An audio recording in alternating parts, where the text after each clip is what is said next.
Good. Okay, so two things we need to remember. Every time we have a radical that has an even index, even, like 2 or 4 or 6, the quantity under the radical, this is called radicand. This quantity has to be 0 or positive. I don't consider the even indices on radicals friendly. To me, they're not friendly, so to speak. But every time we have an odd index, like 3, there is no 1, right? Like 3, 5, 7, then anything goes, negative, positive, and 0. These are friendly. These I have to worry. So then, in order to find the domain of g of x, that's the question here. What do I have to write? Anyone would like to give it a shot?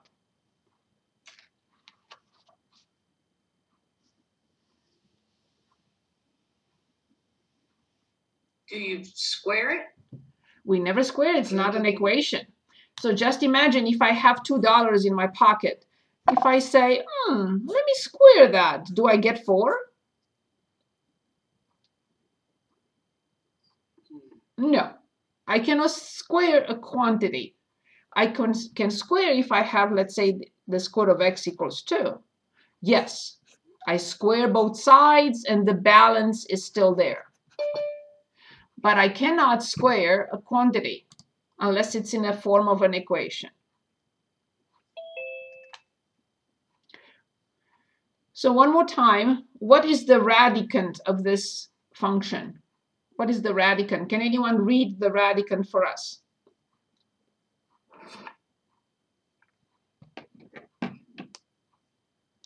Isn't it just 6 plus 7x? Excellent. Good. So now we know that the index is 2. How do I know? This is the only one we do not write. By convention, we don't write it. So it's of this category. So then what will this quantity have to be? Otherwise, the radical does not exist. It's not a real number. Greater than or equal to 0? Of course. Of course. It has to be greater than or equal to 0. Who said that? It was me. Thank you. Put it in the chat. Thank you. Sorry about that. Just remember, it's difficult for me to go left and right and see the chat. But I'll make sure that every now and then I look. Sorry about that. Okay, I see it. Perfect. Good. How do I solve this inequality? How do I start?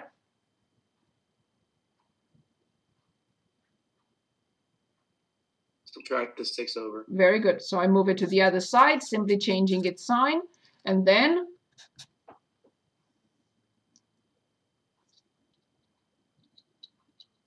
Divided by 7. very good. That's it.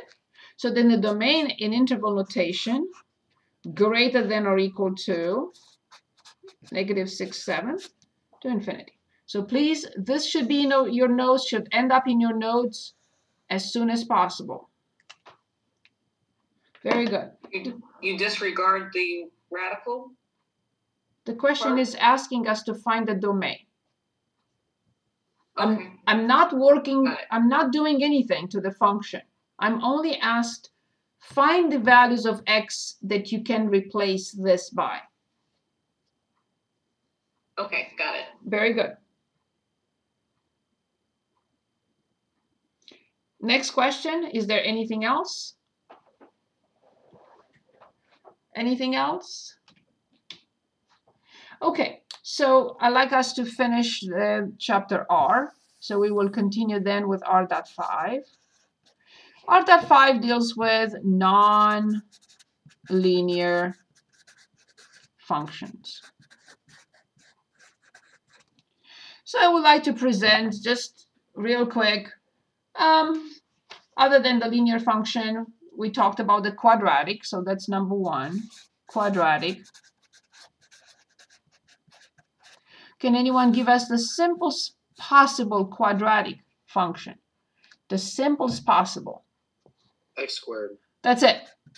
This is the simplest possible. And we should always remember its graph. Always. Thank you so much. So here it is. As we know, it goes through 0, 0, negative 1, 1, 1, 1. So this is f of x equals x squared. The simplest possible. We're going to look at an example that is more complicated in a second. Number 2, the second function that I like to look at is the cubic function. Can anyone give us the simplest possible cubic function? X cubed. Of course, x cubed. So here is the graph of x cubed. Same thing, so to speak, but this piece is here. And it has kind of a flat. It does not cross like this. No, it crosses something like this. Slow, slow, slow. Not like this, but like this. Although it's just one intercept. Not like the linear, but cube. Okay, so this is y equals x cubed, or f of x equals x cubed. So please remember these graphs. The next one, can anyone give us the simplest possible rational function?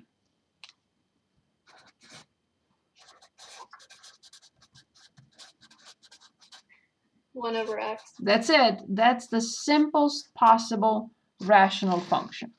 This is basically a review from your college algebra. Is this function defined everywhere?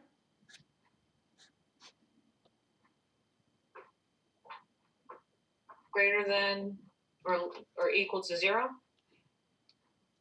Is it defined everywhere? Let's think for a moment. Different than 0? It's not defined at 0. So the domain of this function is, in plain English, everything union but 0. So let's remember this graph, please. Let's see if this color works for you. If it doesn't, I'll graph it again. This is the graph. Can you see it or not? Can you see this color, or is it not good? I see it. Okay, so this is the graph of 1 over x. So what we want to remember here is, if you remember from college algebra, this is called, it does not touch. So it's just a marker. I'm sorry, it's too thick. So there is, the orange does not touch the x-axis, and it does not touch the y-axis. Does anyone remember what is this line? What does it represent for 1 over x?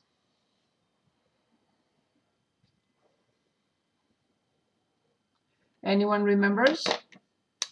The asymptote. Very good. Y equals 0, horizontal asymptote. Okay. So then what will this represent? When the function gets closer, closer, closer, closer, the function gets closer, closer, closer. What is this? Vertical asymptote. Very good. Thank you. Vertical asymptote. We didn't have that for polynomial functions. Quadratic, cubic, they don't have any of that. But the rational does. It's undefined at 0. That's why it has a vertical asymptote. And then we're going to talk about today something called tendency. When x approaches infinity, the tendency of the function is to get closer and closer to which number?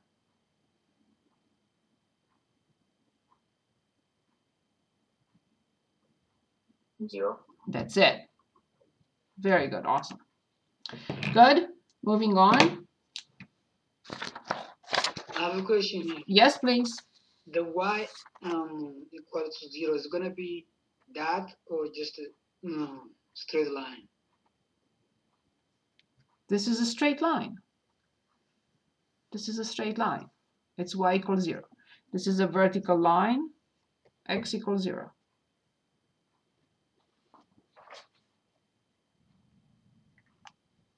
Was that the question?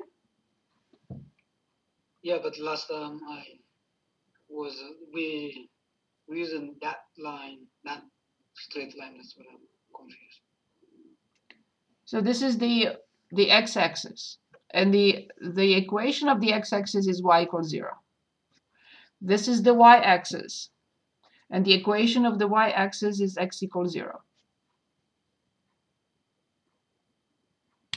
So you're asking why this is a horizontal line, or I'm not sure. No, it's not about that, but the x, the 1 over x is not touching the line. It's not. I said that. It's just when that when we draw that, we're gonna draw the line, straight line, or we use dash line. That's my question.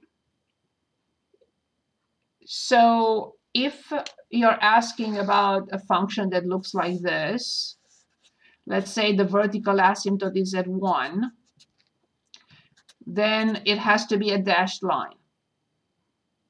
But if the vertical asymptote is the y-axis, you cannot graph it as a dashed line, and you should not graph it again. There is no need to graph it again. What will I do? Graph it like this on top of it? There is no need. It's already there. It's a solid line because it's the y-axis. Okay, that's my question. Thank you. Okay, so very good question. So now if I have a horizontal line that is not y equals 0, then I have to graph it like this. So let's say y equals 1. And then I will be graphing whatever I have. I don't know.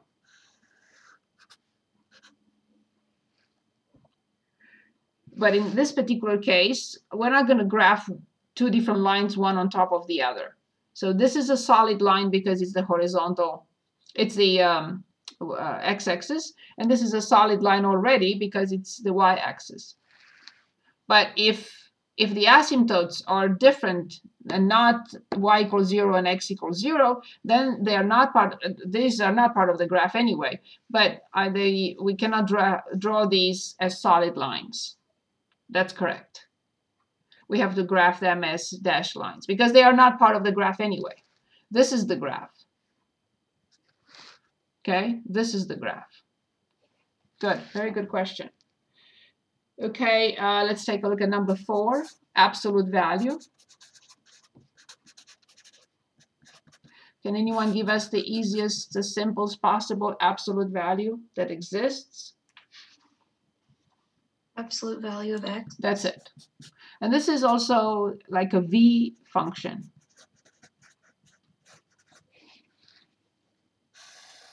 A friendly function, no restrictions.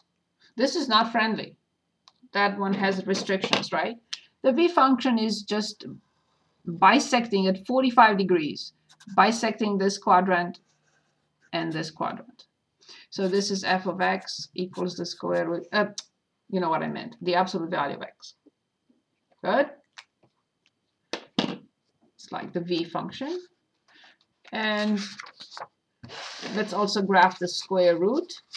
And then let's look at a quadratic function. So number 5, square root.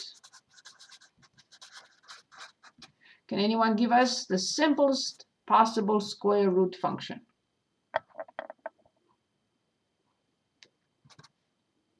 Square root of x. That's it. Can anyone give us the domain of this function as we discussed today? X cannot equal 0. Careful. That's greater. It doesn't equal negative numbers as well. So what is the domain? All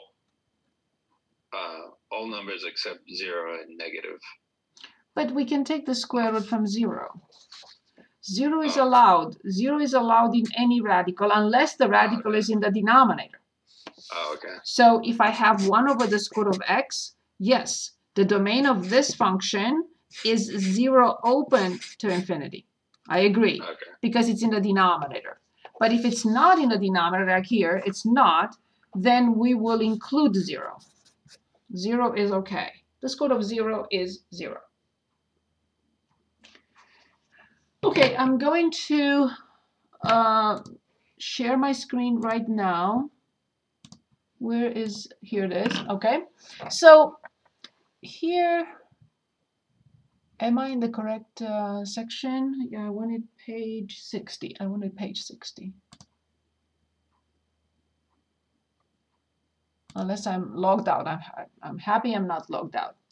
Okay, so what I would like us to do is choose a quadratic function, because I want to show you the steps that you should always show for quadratic functions.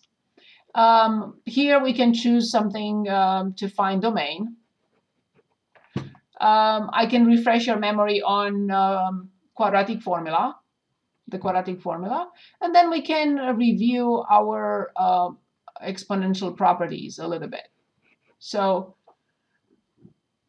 let's start with that, and more domain. If you want to start with domain, we can start with domain. And then I want to talk about demand and supply, and that's the end of chapter R. And that's on the next page. So would you like to start with domain, since it's here and it's easy? Sure. Okay, I'm ready for you to choose anything you want.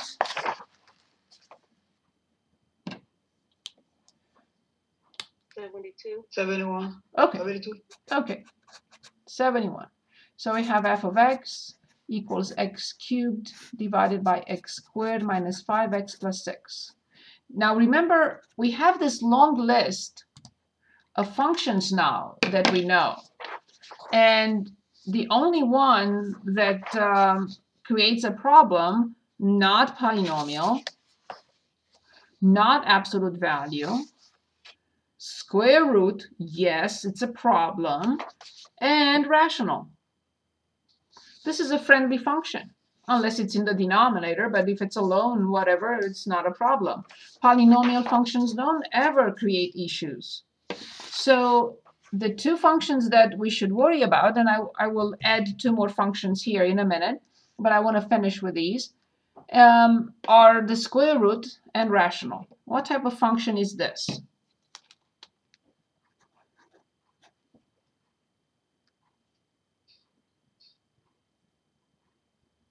From everything we looked at so far, what type of function is it? Cubic. Careful. A cubic function never has a denominator with x in it. Rational. It's a rational function because it has a ratio, thank you. It has a ratio, and it has x in the denominator. So x to the third over 3 is not going to be rational because the denominator does not have x. So this is just cubic. You can write it as 1/3 x to the third. But every time I see x in the denominator, and I see a polynomial divided by another polynomial, this must be rational. Good. So the only problem with rational is what? Potentially. What?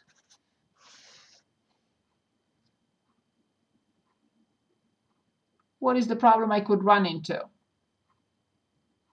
X can't be 0. No, Bottom can't be 0. the denominator cannot be 0. So x squared minus 5x plus 6 cannot be 0. Is there any way of quickly factoring this out or completely factor it? -2, -3. Very good. X minus 2, x minus 3. So then we know that these are the values that x cannot be replaced by. What are the values that we can never replace x by? 3, 2. Very good. 2 and 3. So this is done. Can anyone help us write the domain? We did something very similar last time. Can anyone help us write the domain of this function? Infinitive 2 at and union 2 and 3. Union 3 and Excellent. Very good. That's it.